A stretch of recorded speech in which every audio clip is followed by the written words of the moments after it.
Himpunan Pendidikan Anak Usia Dini, wadah kita untuk berkreasi,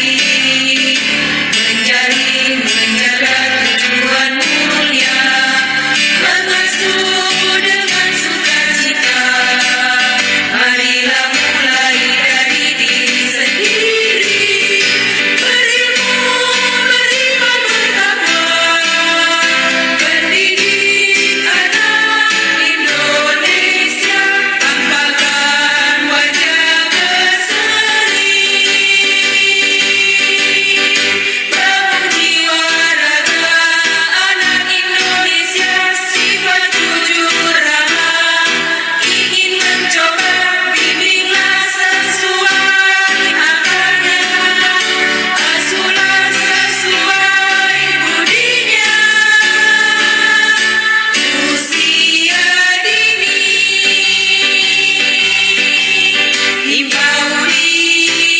Himpaudi Jaya.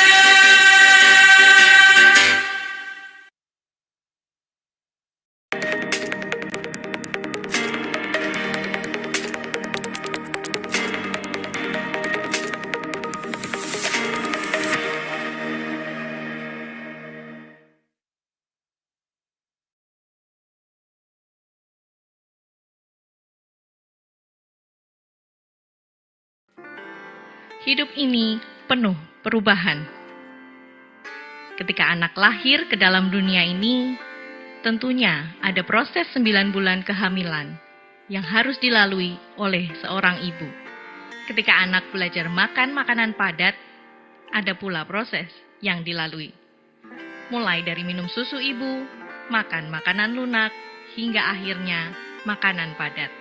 Ketika anak belajar berjalan, ada proses yang panjang di baliknya, mulai dari merangkak, merambat, hingga berjalan dan berlari. Semua perlu penyesuaian. Proses yang bertujuan untuk menyiapkan anak dari satu fase ke fase selanjutnya.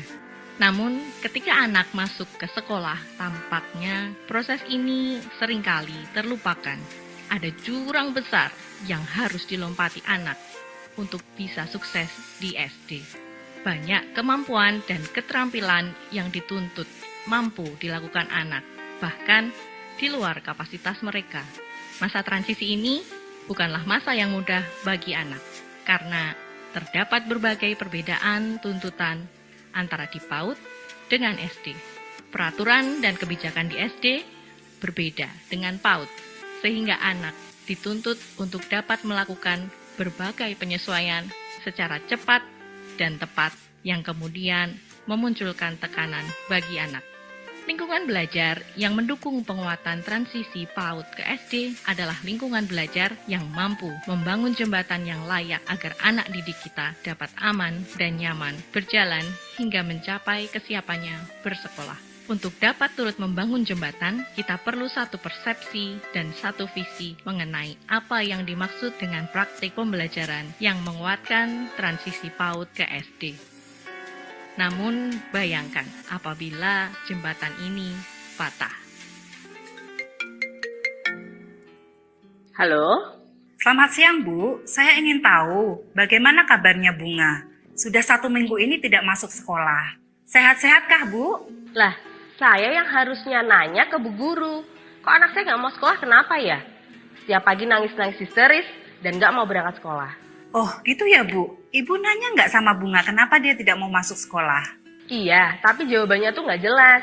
Katanya dia nggak bisa baca, nggak suka baca, nggak mau baca. Gitu, terus diulang-ulang sambil teriak-teriak dan nangis. Oh, itu mungkin karena pelajaran sekolah minggu lalu, Bu. Memang anak-anak diminta untuk membaca modul. Lalu Bunga nggak bisa baca. Tapi waktu itu dia diam saja, Bu. Kayaknya nggak ada masalah, namanya juga anak-anak. Dibujukin aja, Bu, biar dia mau masuk sekolah. Gimana sih Bu Guru ini? Anak saya nggak bisa kan tanggung jawabnya Ibu buat ngajarin. Betul, Bu, tapi dibanding anak-anak yang lain, hanya Bunga saja yang belum bisa baca, Bu. Begitu aja nggak bisa. Oh, pantesan aja anak saya mogok sekolah. Dia merasa nggak bisa apa-apa. Padahal saya nyekolahin anak itu karena pengen anak saya belajar. Bukannya senang belajar, anak saya malah jadi mogok sekolah. Gimana sih Bu ini? Bapak Ibu, pernahkah menemui kasus seperti Bunga tadi? Hal ini seringkali terjadi karena putusnya jembatan antara PAUD dan SD. Tidak semua anak mendapatkan kesempatan belajar di PAUD. Bahkan yang belajar di PAUD pun punya kemampuan yang berbeda-beda.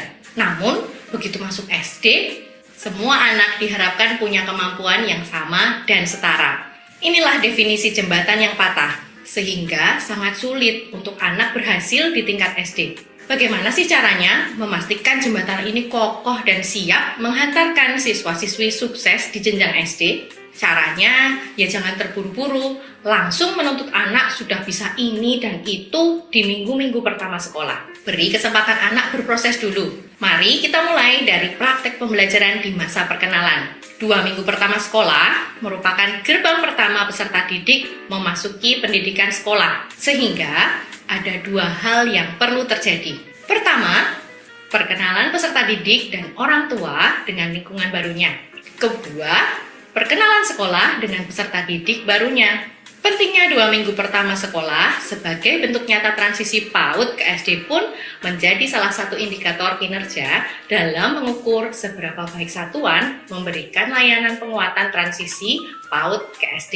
Sesuai dengan Peraturan Menteri Nomor 18 Tahun 2016 tentang masa pengenalan lingkungan sekolah, kegiatan pada 3 hari pertama merujuk pada kegiatan wajib di dalam peraturan yang ditentukan dengan maksud memastikan setiap peserta didik mendapatkan proses adaptasi yang diperlukan agar dapat berkegiatan dengan nyaman dan aman. Contoh aktivitas yang bisa dilakukan di masa pengenalan lingkungan sekolah yaitu saat perkenalan diri, siswa dibebaskan untuk mengenalkan diri dengan beragam cara seperti cerita di depan kelas, atau menggambar poster tentang diriku, atau bertukar poster dengan temannya, bermain lempar bola dengan temannya, nanti yang terkena lemparan bola maju untuk performa. Boleh nyanyi, tepuk-tepuk tangan, atau menari. Saat pengenalan lingkungan, anak bisa ditanya, kelas seperti apa yang diinginkan, lingkungan seperti apa yang disukai, membandingkan dengan yang sudah ada. Penataan kelas dapat dilakukan bersama-sama, sehingga semua warga kelas merasa nyaman. Saat pengenalan program dapat dilakukan dengan cara bercakap-cakap apa saja hobi dan minat anak. Sehingga satuan pendidikan dapat menyusun program kegiatan sesuai dengan minat anak. Nah, dengan cara-cara ini, tentunya anak-anak akan merasa lebih berada dalam lingkungan kelas yang baru. Rasa nyaman ini penting sekali untuk mendukung semangat belajar anak dan menyuburkan rasa senang belajar. Akhirnya, mencapai tujuan utama yaitu membesarkan pembelajar sepanjang hayat.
Assalamualaikum warahmatullahi wabarakatuh.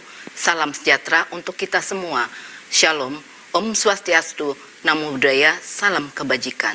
Saya Dr. Betty Nur Aini MM, Ketua Umum Pengurus Pusat Himpaudi, Himpunan Pendidik dan Tenaga Kependidikan Anak Usia Dini Indonesia, periode 2023 sampai 2027. Menyambut baik dan mendukung rencana pemerintah untuk meluncurkan Merdeka Belajar episode ke-24 dengan topik transisi PAUD ke SD yang menyenangkan. Pendidikan anak usia dini merupakan pendidikan yang paling fundamental dalam kehidupan manusia. Untuk itu, proses pembelajaran harus bermakna dan menyenangkan. Seorang anak yang diikutkan dalam program PAUD sesungguhnya untuk mempersiapkan anak masuk ke tingkat SD, bukan sekedar mempersiapkan anak untuk bisa membaca, menulis, berhitung, yang justru mengekang dan menghambat perkembangan anak secara optimal. PAUD seharusnya mempersiapkan anak untuk sukses belajar di sekolah, yang ditandai dengan aktif terlibat di sekolah dan memiliki semangat berprestasi yang baik, menanamkan nilai kepercayaan diri, pendidikan karakter, dan seluruh aspek perkembangan anak untuk menghadapi tantangan-tantangan, serta mempersiapkan anak untuk menjadi pembelajar sepanjang hidupnya. Untuk itu, saya menghimbau kepada seluruh pendidik dan tenaga kependidikan anak usia dini Indonesia, mari kita ciptakan pembelajaran yang menyenangkan di PAUD, agar seluruh potensi yang ada pada diri anak berkembang secara optimal.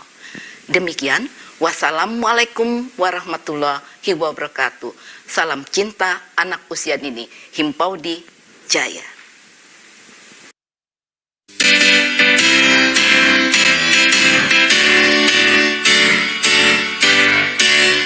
Himpunan Pendidik Anak Usia Dini, wadah kita untuk berkreasi,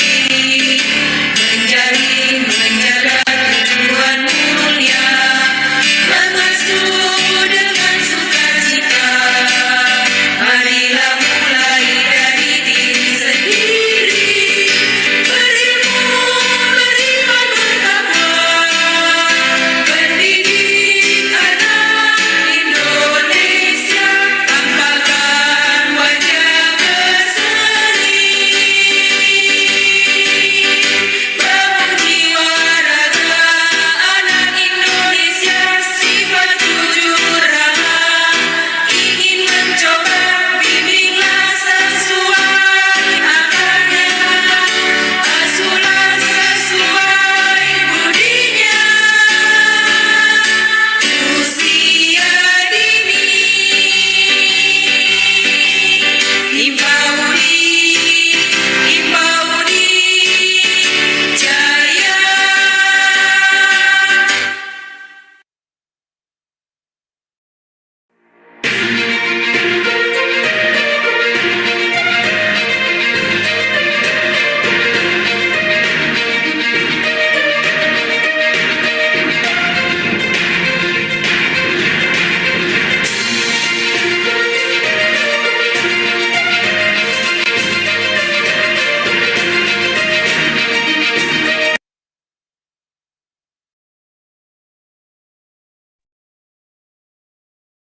Assalamualaikum warahmatullahi wabarakatuh.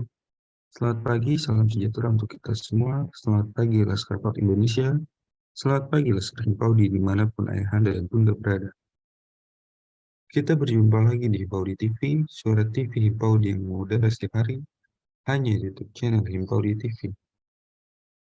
Himpaudi TV, suara PAUD Indonesia, saluran televisi informatif, edukatif, dan rekreatif bagi pendidik, anak, dan orang tua. Jangan lupa untuk selalu klik like, klik subscribe, dan klik tombol loncengnya. Dari Studio 1 Jakarta, saya Rahmat Akbar akan menyampaikan kabar Himpaudi pada hari ini, Sabtu 20 Mei 2023.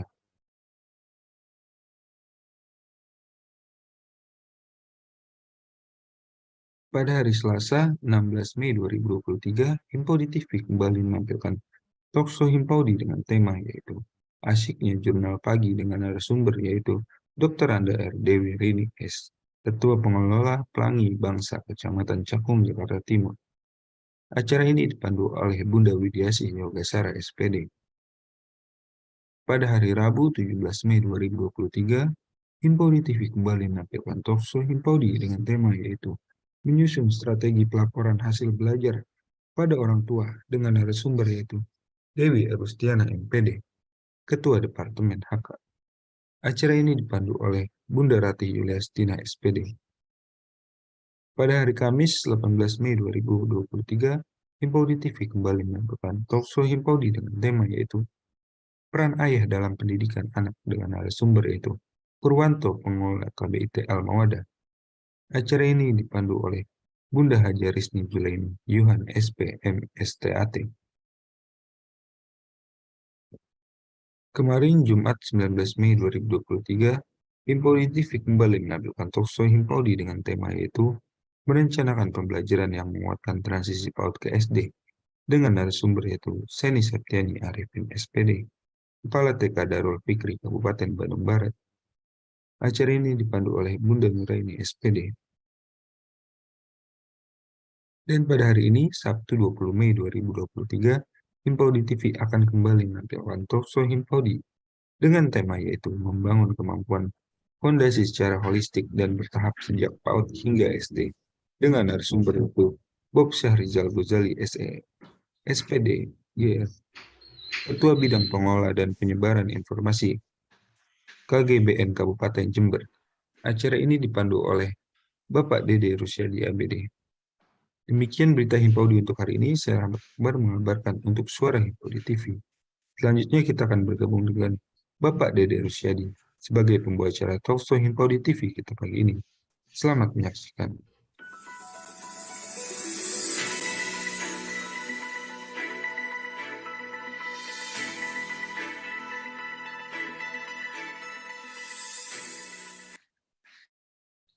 Assalamualaikum warahmatullahi wabarakatuh. Selamat pagi, salam sehat untuk seluruh Laskar Himpaudi di mana saja Anda berada.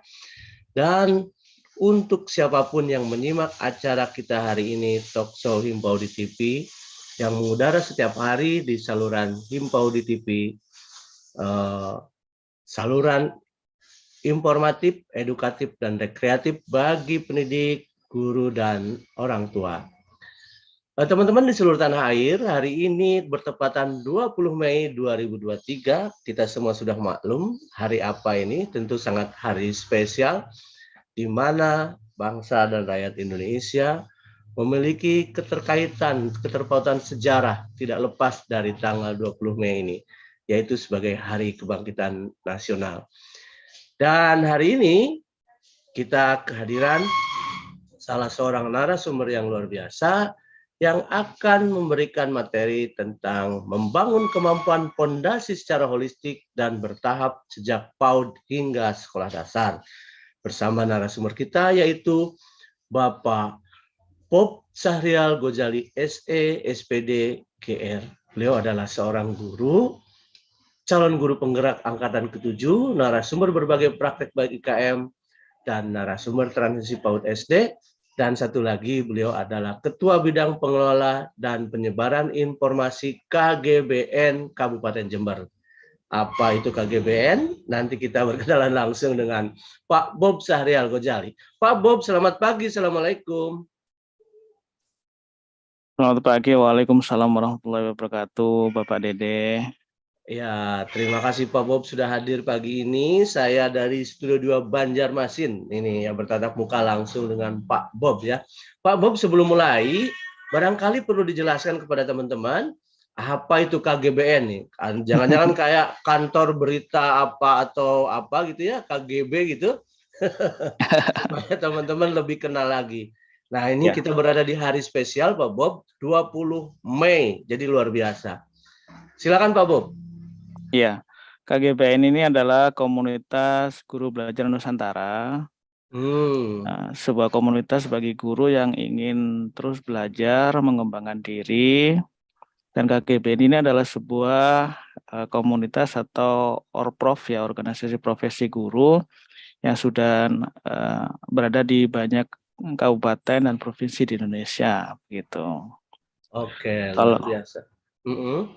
Kalau kita selama ini mengenal PGRI, sebenarnya Hmm. bukan hanya PGRI saja sebagai organisasi profesi guru, tapi juga ada beberapa organisasi profesi yang lain yang juga menaungi dan memfasilitasi guru untuk belajar dan mengembangkan potensi-potensinya seperti itu. Salah satunya adalah KGBN. KGBN ya, luar biasa teman-teman sekalian. Setelah hadir juga Pak Bob ini dari seluruh tanah air yang menyimak acara kita baik melalui saluran Zoom kita, Zoom Himpaudi TV maupun siaran live juga di YouTube channel Himpaudi TV.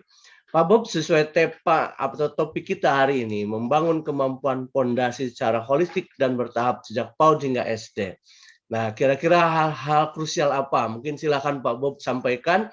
Kita punya waktu kurang lebih 30-40 menit untuk mengisi di ruang Himpaudi TV pagi ini. Silakan Pak Bob. Oke, terima kasih Bapak Dede. Mohon izin Bapak Ibu untuk menayangkan PowerPoint. Silakan. Sebelumnya, Assalamualaikum warahmatullahi wabarakatuh. Waalaikumsalam. Bismillahirrahmanirrahim. Alhamdulillahirrahmanirrahim. Wassalatu wassalamu ala asrofil anbiya'i wal mursalin wa ala alihi washabihi ajma'in amma ba'du. Syukur alhamdulillah. Pertama-tama kita panjatkan puji syukur kepada Allah Subhanahu wa taala. Kali ini bisa berjumpa di kegiatan yang luar biasa ini. Tak lupa salawat serta salam semoga tetap tercurah kepada junjungan kita Nabi Muhammad SAW. Selamat pagi, salam sejahtera untuk kita semua, Bapak Ibu, Himpaudi, dalam kegiatan kali ini ya Sabtu 20 Mei bertepatan dengan Hari Kebangkitan Nasional.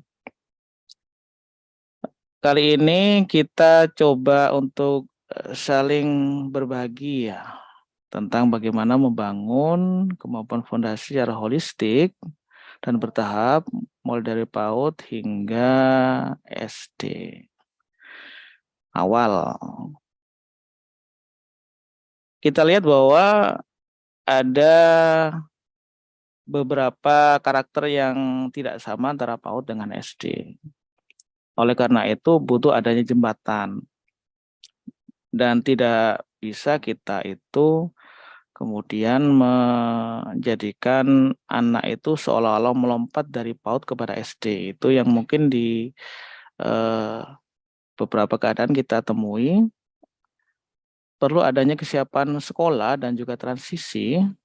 Siap sekolah di sini adalah kondisi di mana anak memiliki kemampuan fondasi sebagai pembelajar sepanjang hayat, sedangkan transisinya adalah anak berpindah dan menyesuaikan diri dengan lingkungan belajar baru.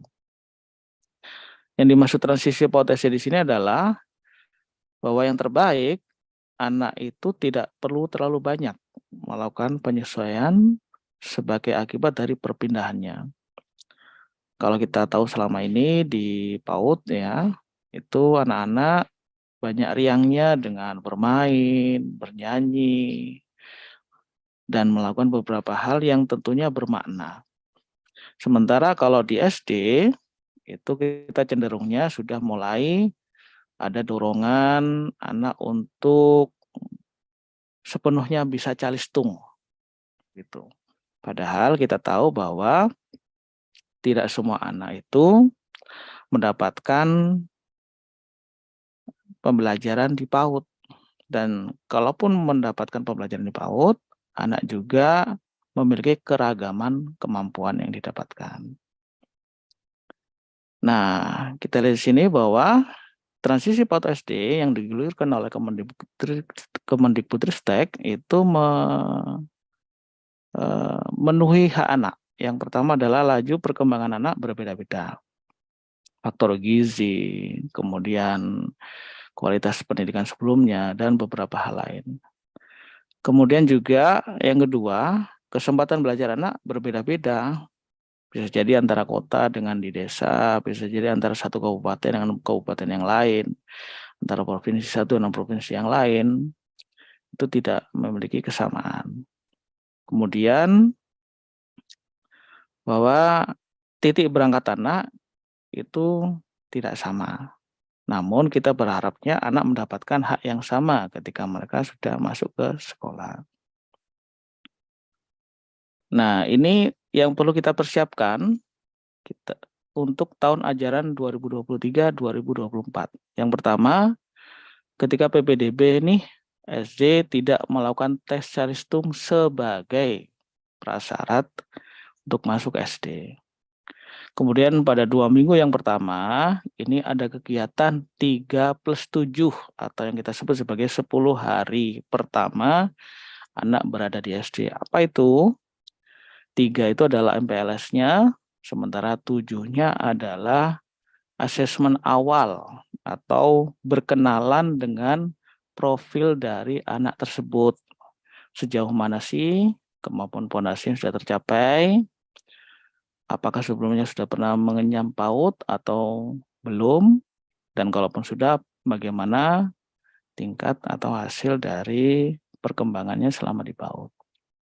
Kemudian selanjutnya adalah pelaksanaan pembelajaran yang memuatkan pondasi anak dan mampu menyusun informasi perkembangan anak di akhir semester atau pada pertemuan dengan orang tua secara baik. Ini ada beberapa kalimat yang bagus yang bisa kita dapatkan dari bapak-bapak di kementerian.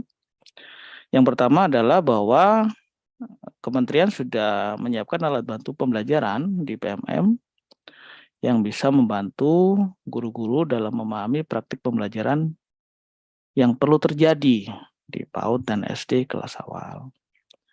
Kemudian dari Dr. Andes Zulkifli Anas, kita dapatkan kalimat mutiara bahwa kurikulum merdeka memiliki prinsip yang sama dengan prinsip gerakan transisi PAUD ke SD yang menyenangkan, yakni anak didukung untuk mendapatkan kemampuan pondasi dimanapun titik berangkatnya. Selanjutnya dari Kepala Pusat Perbukuan, Bapak Supriyatno, bahwa pemerintah sudah menyiapkan laman khusus yaitu CB untuk tahun ajaran 2023-2024 dengan alamat buku.kemdikbud.go.id di mana kita bisa memaksimalkan fasilitas yang ada agar bisa berjalan gerakan transisi PAUD SD dengan optimal. Selanjutnya dari Kepala Badan Standar Kurikulum dan Asesmen Pendidikan bahwa kurikulum merdeka didesain untuk mengatasi patahan pembelajaran antara PAUD dengan pendidikan dasar. Nah, kita coba belajar nih di sini dari sebuah kasus, misalnya ya. Yuel merupakan siswa kelas 6, nih sudah di akhir SD ya. Cerdas, kemudian menguasai pelajaran di sekolah. Namun, ia masih sering terlambat dan sulit mengendalikan diri.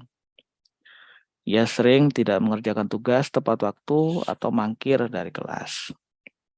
Akibatnya, potensi kecerdasannya tidak tampil secara optimal. Mungkin ada di salah satu murid yang memiliki kemiripan profil dengan Yuel ini. Nah, apa kira-kira pondasi yang belum terbangun? Dan bagaimana cara membangun kemampuan tersebut di PAUD dan SD awal? Nah, kita dapati bahwa meskipun Yuel ini sudah kelas 6 SD, tapi kita dapati dia masih punya tantangan atau masalah nih, yaitu terlambat dan sulit untuk mengendalikan diri. Tidak mengerjakan tugas tepat waktu, sulit dihubungi temannya, dan seterusnya. Jadi kesimpulannya, bahwa Yuel masih memiliki masalah dalam hal pengendalian diri. Dalam aspek kemampuan fondasi, kita simpulkan bahwa kematangan emosi Yuel perlu dicukupkan dengan kegiatan di lingkungan belajar. Hal ini bisa dicegah, Bapak Ibu, bahwa di kelas awal atau di PAUD, kita bisa mencegah dengan memberikan anak ruang memikirkan akibat dari setiap perbuatan yang dia lakukan. Kita tanamkan di PAUD, kita tanamkan di SD kelas awal bahwa setiap yang kita lakukan itu memiliki akibat. Misalnya dengan mengajukan pertanyaan nih, well, kira-kira jika kamu diam saja seperti ini, apakah Bapak Ibu dapat tahu apa yang kamu pikirkan? Apakah masalahmu akan bisa selesai? Dan pertanyaan-pertanyaan yang serupa dengan itu. Kemudian kita coba belajar dari contoh kasus atau studi kasus yang kedua. Sebut saja namanya Yara. Yara ini seorang siswi kelas 5, ya, kelas atas juga di SD. Nilai-nilai tugas individunya bagus sekali. Namun Yara memiliki kesulitan ketika bekerja kelompok. Ia sulit menjalin pertemanan dengan teman. Kurang inisiatif membangun percakapan, sehingga kadang tertinggal informasi. Jika ada kesulitan yang ia rasakan ketika belajar kelompok, Yara merasa tidak perlu membagikannya, dipendam sendiri. Gitu. Nah, pertanyaan pemantiknya adalah kemampuan fondasi apa yang belum terbangun? Bagaimana cara membangun kemampuan tersebut di PAUD dan SD awal? Kita dapati bahwa dari masalah yang dihadapi oleh Yara ini, Yara memiliki masalah dalam membangun relasi dengan orang lain, serta mengekspresikan apa yang ia pikirkan dan rasakan. Meskipun Yara ini adalah seorang siswi yang sudah boleh dikata di kelas 5, kelas atas ya. Sebentar lagi juga akan masuk ke kelas 6. Nah, aspek kemampuan apa yang perlu untuk dibangun dari Yara, yaitu keterampilan sosial dan bahasa yang memadai untuk berinteraksi sehat dengan teman sebaya dan individu lainnya.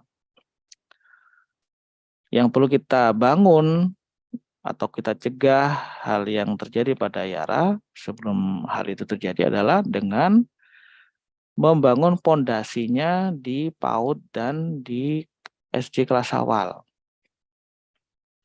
Dengan misalnya memperbanyak frekuensi bercakap-cakap dengan anak, memberikan ruang bagi anak untuk berpendapat agar timbul rasa aman untuk membangun percakapan dengan orang lain.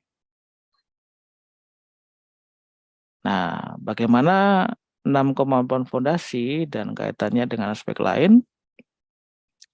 Kemampuan fondasi adalah kemampuan yang perlu dipenuhi agar peserta didik dapat melewati masa transisi PAUD ke SD dengan baik. Dan hal ini perlu dipenuhi secara holistik, tidak terpecah-pecah. Bagaimana implementasinya? Yang pertama, fondasi pertama adalah mengenal nilai agama dan budaya. Contoh butir perilaku yang dapat diamati, misalnya peserta didik mengenal konsep Tuhan yang Maha Esa dan mengetahui kegiatan ibadah sesuai dengan agama dan kepercayaannya. Contoh perilaku yang bisa diamati juga dari anak adalah peserta didik bersedia menjalin interaksi dengan teman sebayanya dengan baik. Fondasi yang kedua, kematangan emosi yang cukup untuk berkegiatan di lingkungan belajar. Contoh butir perilaku yang bisa diamati adalah peserta didik mampu menunggu giliran. Misalnya antri nih, antrinya tidak menyerobot. Nah, itu berarti dia memiliki kematangan emosi yang cukup untuk berkegiatan di lingkungan belajar. Bisa antri di kantin, antri untuk mengumpulkan tugas ke meja guru, dan seterusnya. Kemudian peserta didik mempertahankan perhatian untuk mengikuti kegiatan di kelas dengan rentang waktu yang sesuai usia. Misalnya nih guru membacakan dongeng, sebuah buku. Bila Nanda bisa bertahan dalam kurun waktu sesuai usianya, maka dia termasuk sudah memiliki kematangan emosi yang cukup. Fondasi yang ketiga, keterampilan sosial dan bahasa yang memadai. Contohnya apa yang bisa kita lihat pada anak-anak? Peserta didik dapat meminta tolong kepada teman sebayanya. Jadi tidak memaksa atau bertindak yang kasar begitu ya. Jadi mengajukan kata-kata yang baik dengan mulai dengan kata tolong. Kemudian mengucapkan maaf dan terima kasih setelah dibantu atau ditolong atau diberi sesuatu. Pondasi yang keempat, pemaknaan terhadap belajar yang positif. Nah, ketika anak sudah masuk di SD, anak ini antusias atau senang datang ke sekolah. Apakah ada nih anak yang ketika datang ke sekolah, ini anak kelas 1 nih, nangis gitu ya, pengen pulang gitu ya. Kayaknya sih ada gitu ya yang seperti itu. Nah, ini bila ada, maka perlu dibangun antusiasme anak untuk datang ke sekolah. Bertemu dengan gurunya, bertemu dengan temannya, dengan guru-guru yang lain, dan lain sebagainya. Kemudian peserta didik mau mencoba kembali atau memperbaiki pekerjaan jika melakukan kesalahan. Peserta didik menunjukkan keingintahuan dengan mengajukan pertanyaan. Pondasi yang kelima, pengembangan keterampilan motorik dan perawatan diri yang memadai untuk dapat berpartisipasi di lingkungan sekolah secara mandiri. Misalnya contoh yang bisa kita amati, peserta didik bisa mengelola barang milik pribadi yang dibawa ke sekolah, bukunya, alat tulisnya, botol airnya, dan lain sebagainya. Kemudian peserta didik mampu bertahap menjaga kebersihan diri.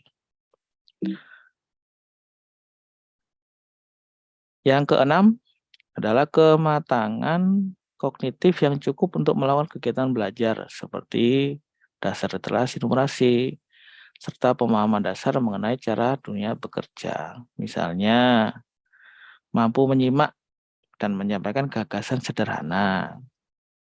Peserta didik menyadari hubungan antara simbol, angka atau huruf dengan kata.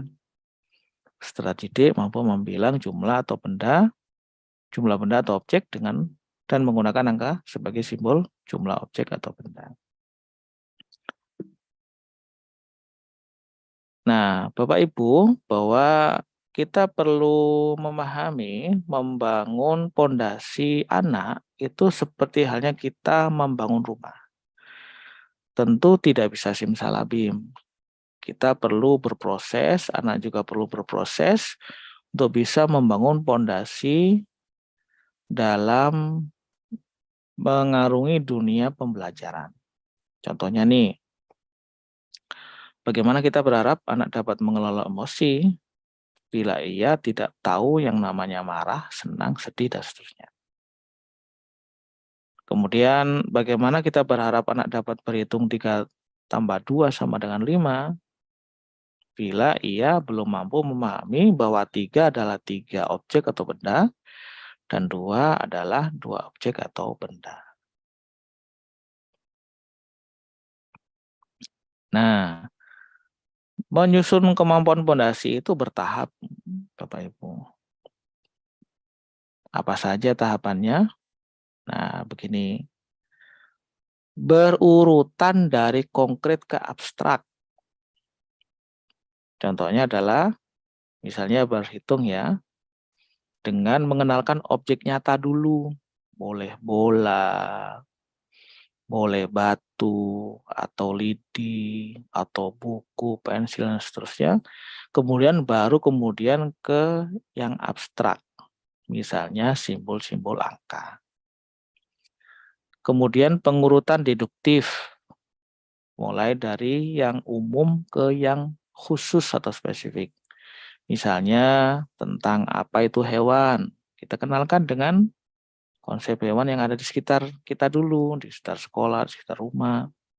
Kemudian hal yang spesifik misalnya tentang jumlah kaki atau tempat tidur. Scaffolding. Scaffolding ini adalah pendampingan tapi kita bertahap mengurangi bantuan. Misalnya nih, tentang anak belajar berenang. Tidak mungkin guru terus-menerus melakukan pendampingan kepada anak dalam berenang. Ada saatnya guru mengurangi secara bertahap, pendampingan kepada anak sehingga anak bisa lebih berekspresi, bisa lebih mandiri dalam berenang sehingga bisa berenang sendiri. Selanjutnya pengurutan dari mudah ke yang sulit. Contohnya adalah mengeja kata-kata pendek sebelum guru mengajarkan kata-kata yang panjang. Pengurutan hierarki, yaitu keterampilan komponen konten yang lebih mudah dulu, kemudian mengajarkan keterampilan yang lebih kompleks. Pengurutan prosedural, contohnya adalah tentang BAK, ya. Bagaimana melepas pakaian sendiri, membersihkan diri, hingga menyiram sampai bersih secara bertahap.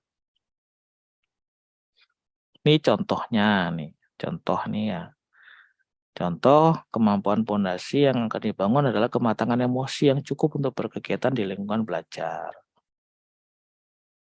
Yang pertama, anak tahu berbagai ekspresi emosi yang paling awal dulu.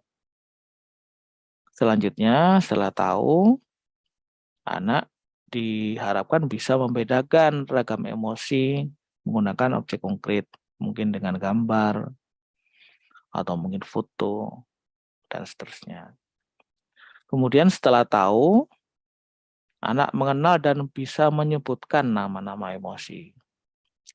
Dan yang terakhir, yang paling kompleks adalah anak bisa memberikan respon, bisa verbal maupun non-verbal, sesuai dengan ekspresi orang lain.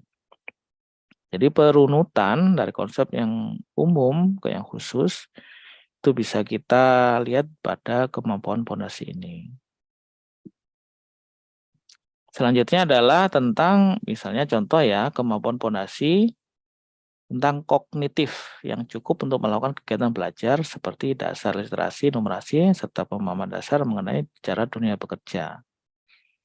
Yang pertama, anak diharapkan bisa mengeksplorasi lingkungan sekitarnya, bisa sekolah atau mungkin rumah. Kemudian anak menemukan persamaan dan perbedaan informasi yang diterima dari lingkungan sekitarnya.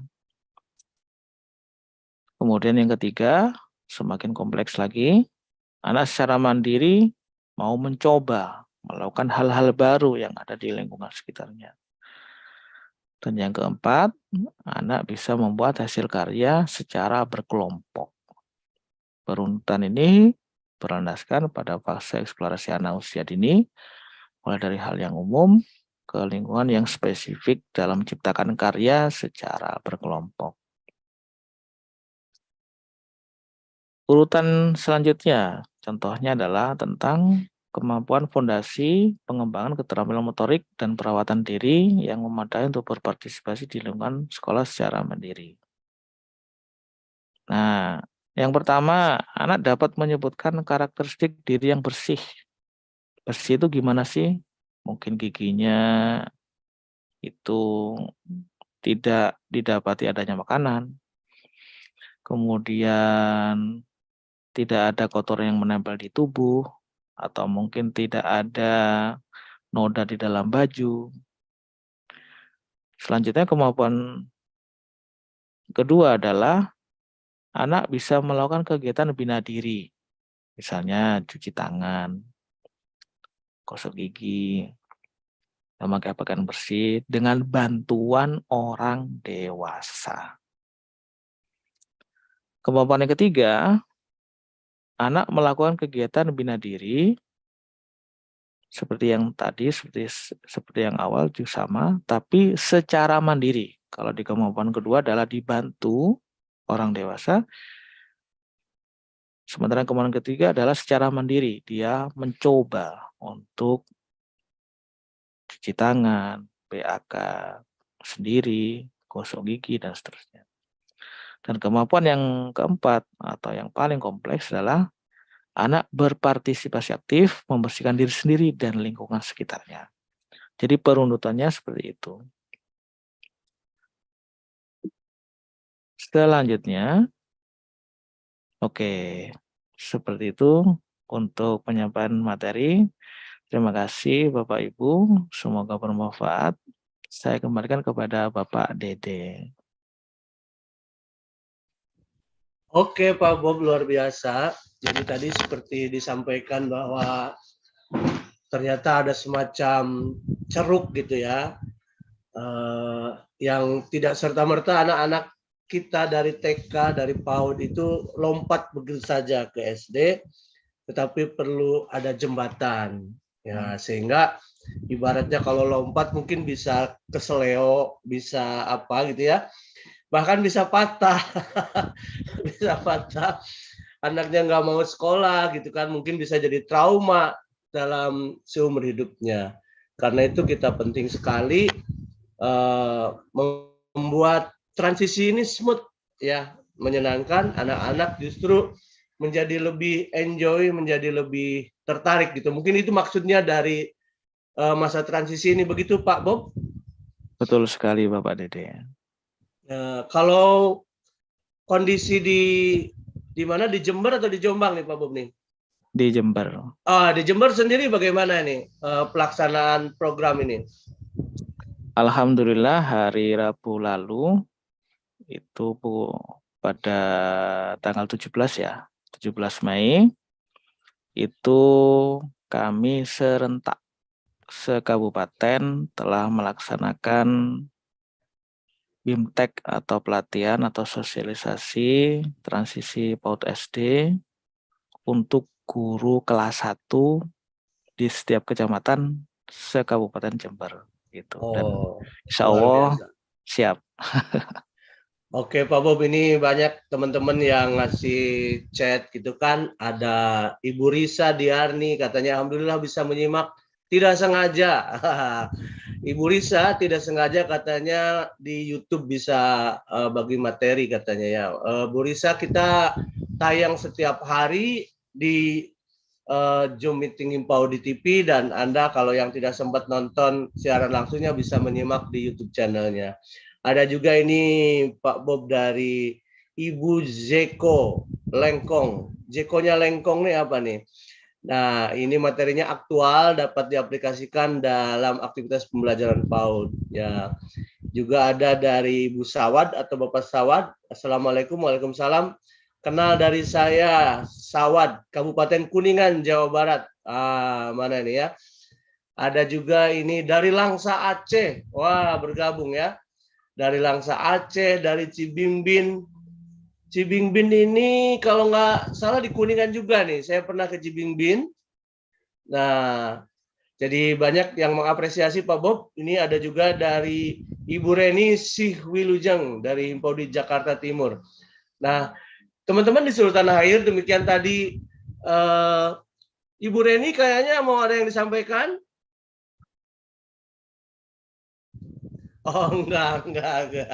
Iya. Jadi memang transisi ini kadang-kadang atau pada masa lalu dianggap kurang penting gitu ya. Dianggap kurang penting karena kadang-kadang anak-anak dianggap bisa begitu saja gitu ya. Nah, bahkan kita lihat dulu dari buku-bukunya sendiri cetakannya kecil-kecil Pak Bob dulu Pak Bob. LKS itu kecil-kecil di SD harus sudah baca buku kecil-kecil pada bisa baca ada tidak gitu.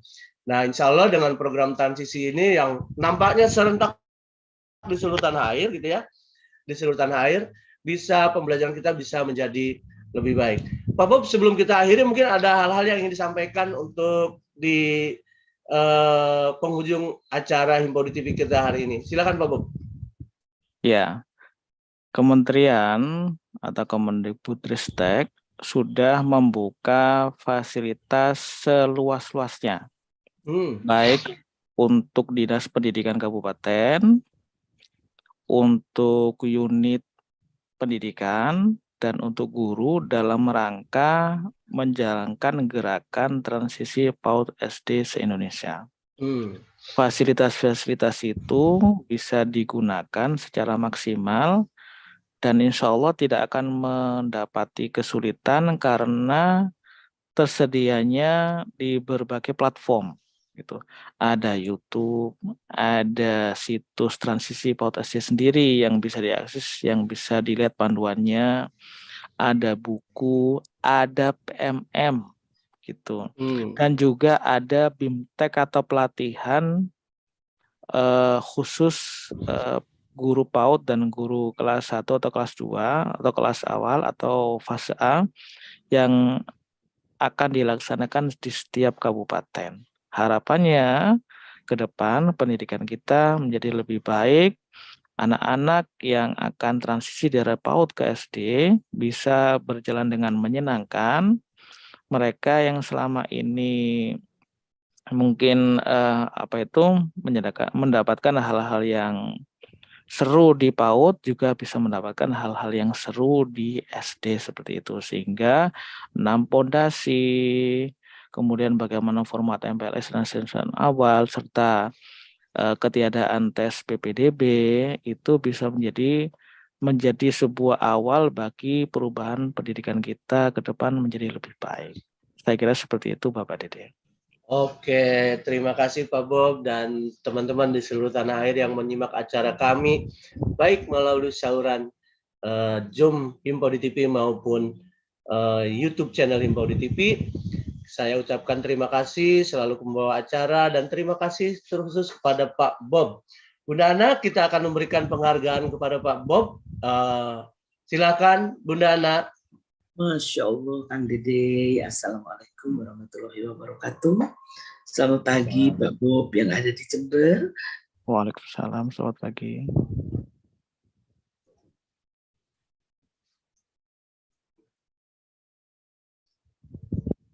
Silakan Mas Akbar, kita tayangkan atas nama dari pengurus pusat Himpaudi tentunya mengucapkan terima kasih para sumber pada hari ini mendapatkan piagam penghargaan atas infak waktu dan juga infak ilmu. Suatu kebanggaan bagi kami dapat bergabung dengan Bapak Bob Sahrial Ghazali, SE, SPD, GR, atas partisipasinya menjadi narasumber dalam talk show Himpaudi, membangun kemampuan fondasi secara holistik dan bertahap sejak PAUD hingga SD. Semoga tidak bosan dan nanti ada kesempatan kembali untuk berbagi ilmu di Himpau di TV untuk para pendidik PAUD dimanapun berada. Juga Laskar Himpau di TV. Terima kasih. Lanjut kembali kepada Kang Dede. Terima kasih Bunda Ana, terima kasih Pak Bob, terima kasih seluruh teman-teman yang menyimak acara kami.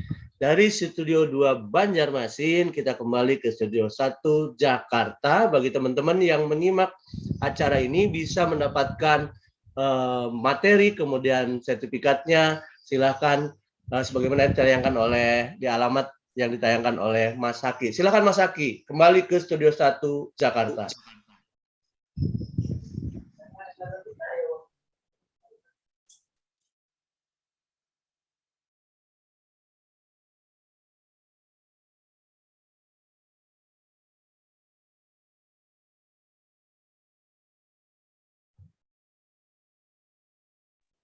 Langsung saja ditutup Kang Dede.